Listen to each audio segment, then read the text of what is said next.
President Trump, you know as well as I do, he gets a laser focus when he sees a problem. He does indeed. And nothing will stop him from fixing that problem. And the problem I think he's really focused on now is what you just mentioned, the energy pipeline, Right. the Strait of Hormuz. And he's very concerned about keeping that open. For the moment, the Iranians seem to have that as a choke point. How do you think you and the United States can open that strait so that Iran can no longer choke the energy? I heard there's about 1,000 ships or close to it waiting to go through either side of the waterway. How do we open it up? I think there are military solutions to that the United States is leading, and I won't get into that. But I think post-war, there are things that I hear from the Arab countries and from in the United States as well. And I think these are interesting ideas to divert all the energy pipelines, oil and gas, from the Gulf, where the Iranians have a geographic choke point, westward to across Saudi Arabia, to the to the Red Sea, and up there to the Mediterranean ports, our ports in Israel, and therefore you just get around the geographic choke point. So you have an immediate problem of opening the Gulf, but a long-term interest to get around the geography and allow basically free flow of oil and gas. It's interesting looking at the Iranian strategy here, because in the 12-day war, they just focused an attack on Israel. In this particular war and engagement, they're probably 70% of their attacks are in the Gulf region. Most of them are hitting UAE. What is their strategy in attacking the Gulf states?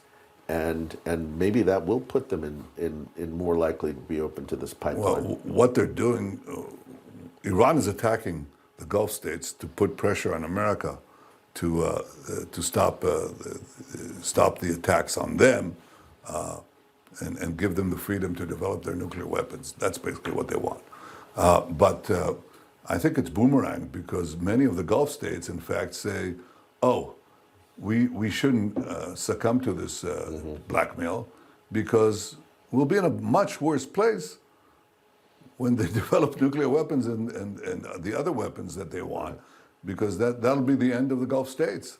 It'll be the end of many, many states. So they are actually encouraging, many of them are encouraging the United States to accelerate its action against Iran in order to prevent them from having these choke points. We are hearing at Newsmax that part of that acceleration could be the use of American ground troops going into some of the islands near the Strait of Hormuz, the coastal areas, and maybe even Karg Island, which controls 90% of oil that comes out of Iran.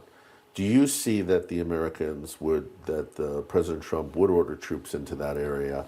And how successful do you think such a move could be?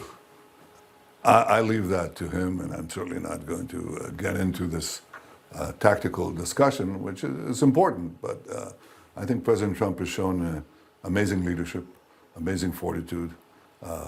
He's bold, but he thinks things a lot more carefully than people think. But he's bold. You guys have been hyper-focused on the military infrastructure with the Americans, U.S. forces. You've wiped out the Air Force, the Navy.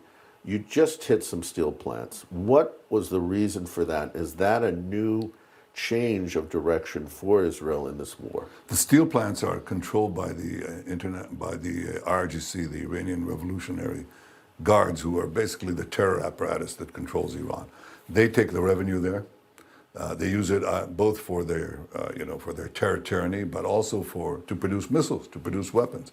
So when you knock out their steel capacity, we knocked out about 70% of Iran's steel capacity, you're really attacking the war machine of the Revolutionary Guards. It's like taking factories out of the SS. If you want to, people don't know history, but there was a Nazi regime, and the Nazi regime had the army, the Wehrmacht, but it also had the lead troops, and that's the SS, the stormtroopers. The stormtroopers of this regime are called the Revolutionary Guards and the Basij. That's really what they do. They terrorize their own people. So when we hit that steel plant, we're hitting a major element of the terror tyranny's economy.